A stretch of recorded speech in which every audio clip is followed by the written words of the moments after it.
انگوٹھا چھاپ شخص ہوتا ہے اور MBA جو ہے تعلیم کے حامل اس کے منشی بیٹھے ہوئے ہوتے ہیں، تو پھر اگر علم سے کمال آتا ہوتا تو جو ہے وہ فن سے دولت ملتی ہوتی، تو پھر اس انگوٹھا چھاپ کو کیسے ملتی؟ اور یہ جو اتنا تعلیم یافتہ ہے، ماہر معاشیات ہے، یہ تو تنخواہ پہ کام کر رہا ہے اور وہ جو ہے وہ دولت کا اسے حساب ہی نہیں ہے کہ کتنی ہے۔ تو اس لیے اللہ فرماتا ہے کہ یہ مت سمجھو کہ یہ تمہارے فن کا کمال ہے، یہ تمہاری جو ہے وہ محنت کا نتیجہ ہے۔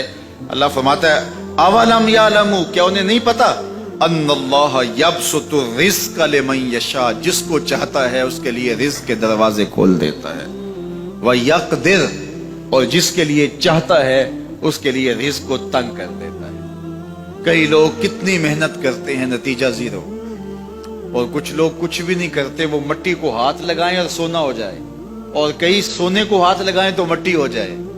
تو پھر کوئی طاقت کار فرما ہے نا جو مٹی کو سونا بنا دیتی ہے اور سونے کو مٹی بنا دیتی ہے۔ اللہ فرماتا ہے اس کو پہچانو، وہ کون ہے؟ وہ تمہارا رب ہے۔ مومن کا توکل اور مومن کا بھروسہ اللہ کی ذات پہ ہونا چاہیے۔ جب ہم اللہ کی ذات پہ اپنا مکمل بھروسہ، جسے توکل کہتے ہیں، قائم کر لیں گے تو میرے اور آپ کے آقا و مولا نے ارشاد فرمایا کہ اگر تم اللہ پر توکل کا جو حق ہے وہ ادا کر دو تو وہ تمہیں ایسے رزق عطا کرے جیسے پرندوں کو عطا کرتا ہے۔ جب گھر سے نکلتے ہیں تو اس وقت وہ خالی پیٹ ہوتے ہیں، اور جب واپس آتے ہیں تو کبھی بھی کوئی جانور بھوکا واپس نہیں آیا، اور سب سے اچھا کھاتے بھی یہ۔ ہمارے علاقے میں تو زیادہ باغات نہیں ہیں، امرود کے باغات ہمارے علاقے میں پائے جاتے ہیں۔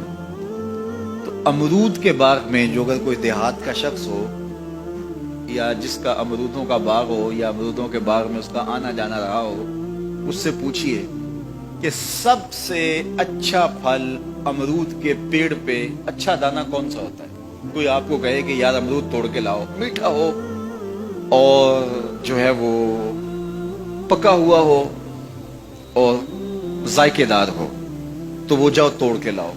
تو کوئی مجھے اگر کہے تو میں جب امرود توڑ کے لاؤں گا تو کبھی پھیکا نہیں ہوگا، میں امرود توڑ کے لاؤں گا تو کبھی بد ذائقہ نہیں ہوگا۔ آپ مجھے پوچھیں کہ آپ کے پاس کیا فن ہے؟ میرے پاس فن یہ ہے کہ میں نے امرودوں کے باغوں میں جو ہے وہ بچپن گزارا ہے، اور مجھے پتا ہے کہ اچھا اور پکا پھل کون سا ہوتا ہے۔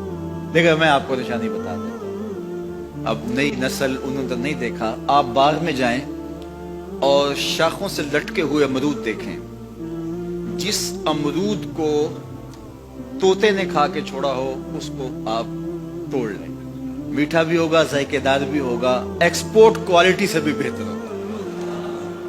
سب سے اچھا پورے پودے سے جو سب سے اچھا ہوگا وہ اس کو چونچ مارتا ہے اور پھر سارا کھاتا بھی نہیں ہے، تھوڑا سا لیا، نخرے والا آگے بڑھ گیا۔ اللہ اکبر۔ تو جو ایکسپورٹ کوالٹی ہوتی ہے اس سے بھی بہتر وہ کھاتا ہے۔ تو یہ اللہ پر توکل کرنے والے ہیں۔ ہمیں تو پتا ہوتا ہے نا ہم نے دکان پہ جانا ہے، ہمیں پتا ہوتا ہے ہم نے فیکٹری کام پہ جانا ہے، ہم نے پتا ہوتا ہے ہم وہ دہاڑی فلاں جگہ کرنے جانا ہے۔ انہوں نے کہیں ان کا کوئی ایسا ٹھیا نہیں ہوتا کہ وہاں جانا ہے۔ بن توکل پنچھی اڑ دے، بن توکل پنچھی اڑ دے، خرچ نہ پلے زیرا ہو، خرچ نہ پلے، کوئی راس المال بھی نہیں ہوتا کہ یہ لگائیں گے پھر اس پہ اتنے پیسے آئیں گے، اصل ہمارے ہوں گے، اتنا نفع ہوگا، ایسا نہیں ہے۔ گھر سے نکلتے ہیں تو خالی پیٹ ہوتے ہیں، اور جب واپس آتے ہیں تو پیٹ بھرے ہوئے ہوتے ہیں۔ میرے اور آپ کے آقا و مولا نے کہا مجھے پورا یقین ہے اس پہ، اور آپ کو بھی پورا یقین ہونا چاہیے، انشاءاللہ ہوگا، کہ میرے حضور نے فرمایا کہ اللہ پر جو توکل ہے وہ حق ادا کرو، پھر وہ تمہیں ایسے رزق دے گا جیسے پرندوں کو دیتا ہے، تمہیں پرندوں کو دیتا ہے۔ ایکسپورٹ کوالٹی، من کان للہ کان اللہ لہ، فرمایا تم اس کے ہو جاؤ وہ تمہارا ہو جائے گا، اور جب وہ تمہارا ہو جائے گا کوئی کمی باقی نہیں رہے گی، جو تمہارے من میں آئے گا تمہیں ملے گا۔